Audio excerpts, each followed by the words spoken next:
Сәлеметсіңдер ме, балалар? Бүгінгі өтетін сабағымыз 18-ші тақырып гироскопиялық датчик. Бүгінгі үйренетініміз гироскопиялық датчиктер және гироскопиялық датчиктің жұмыс істеу принциптерін. Біз бастауыш сыныптан датчиктердің 4 түрге бөлінетінін білеміз, балалар. Олар жанасу датчигі, ультрадыбыстық датчик, гироскопиялық датчик және түс датчигі.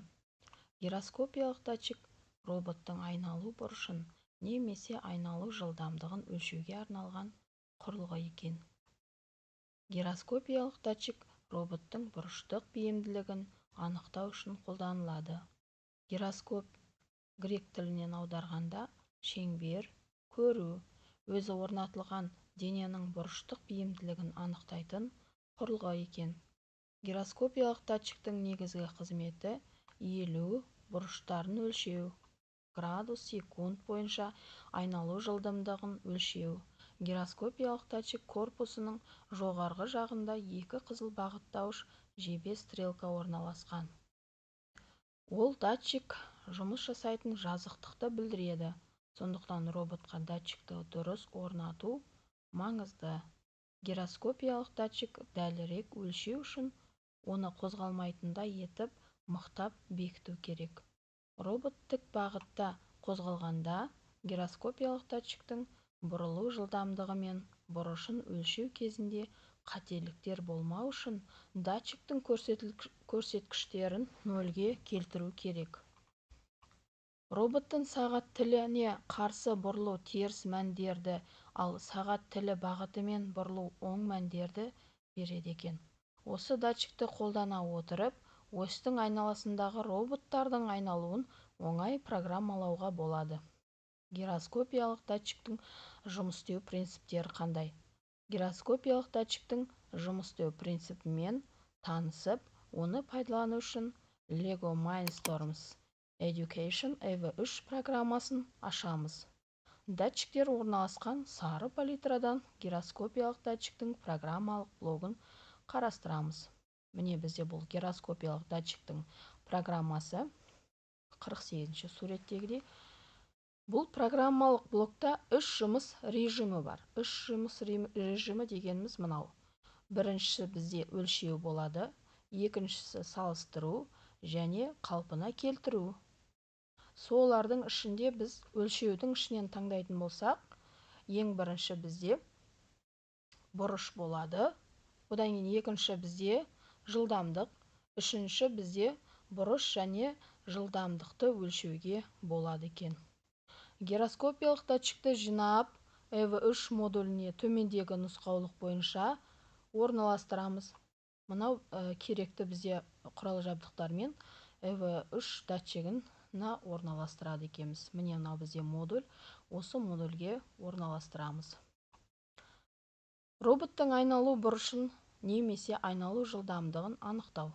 Роботтың айналу бұрышын немесе айналу жылдамдығын анықтау үшін Lego Mindstorms Education EV3 программасында гироскопиялық датчикті пайдаланамыз. Старт блогына гироскопиялық датчикті жалғайды екенбіз. Және датчиктерді алу үшін оның режиміне ауыстырады екенбіз. Мысалы бізде осы гироскопиялық датчиктің ішінен ең бірінші өлшеуді алады екенбіз. Өлшеудің ішінде біз бұрышты алады екенбіз. Міне бұрыш. Міне қызық дейді. Сауд Арабиясы 2017 жылы Софи атты роботқа азаматтық беру туралы шешім қабылдапты. Бір қызығы, бұл мемлекет шетелдік жұмысшыларға азаматтық бермейді екен. Олай болса, балалар, біз сынып жұмысына бүгінгі сабаққа талдап салыстырайық тапсырмасын орындаймыз. Гироскопиялық датчик қанша режимде жұмыс істейтінін талда. Суретте қандай режим көрсетілгенін жазу керек. Және екіншісі бізде Lego Mindstorms Education EV3 программасындағы сары палитрада қандай датчиктер орналасқанын талдап айтып бер, оларды салыстыр дейді. Келесі біздің тапсырмамыз дәптерде орындайық тапсырмасы. Сызбаны дәптеріңе толтыр. Программалық блоктағы 3 жұмыс режимін жаз дейді. Осы тапсырмаларды балалар сынып жұмысына орындайтын боламыз. Ал олай болса балалар, талдап салыстырайық тапсырмасын, өзіміз тексерейік. Бұл жерде бұл программалық блоктың 3 жұмыс режимі бар екен, балалар. Өлшеу, салыстыру және қалпына келтіру. Өлшеу, салыстыру, қалпына келтіру режимі бар. Бұл жерде бізде бұрыш, жылдамдық немесе бір уақыттағы бұрыш және жылдамдықты өлшеуге болады екен. Ал суретте қандай режим көрсетілген дейтін болсаңыздар, бұл жерде гироскопиялық датчиктің ішінде өлшеу, өлшеу, оның ішінде бұрыш екен.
Келесі екінші тапсырма сары палитрада орналасқан датчиктерді табуымыз керек болатын. Бұл жерде ең бірінші жанасу датчигі, ең қарапайым тек жанасуды анықтайды. Келесі екінші датчигіміз түс датчигі, жарық пен түсті талдайды. Оқу жобаларында өте кең қолданылады екен. Үшінші бізде датчигіміз ультрадыбыстық датчик, кедергіні алыстан анықтайды, дәлдігі жоғары екен.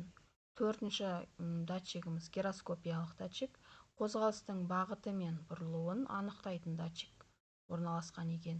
Бесінші датчигіміз инфрақызыл датчигіміз, ол қашықтықты өлшеу және пультпен басқару мүмкіндігін береді екен балалар.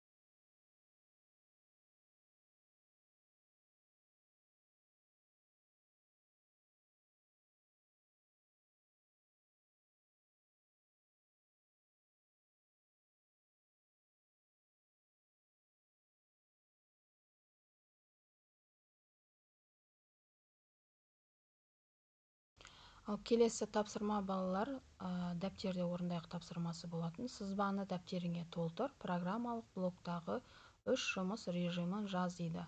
Гироскопиялық датчиктің программалық блогының режимдерін айтатын болсақ, бірінші бізде өлшеу екен, балалар. Өлшеу.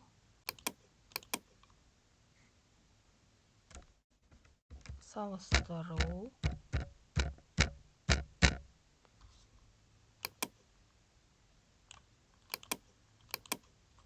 Қалпына келтіру екен, балалар. Қалпына келтіру. Осы 3 режимді балалар өзіміз тексеріп, дәптерімізде орындайық дұрыстап.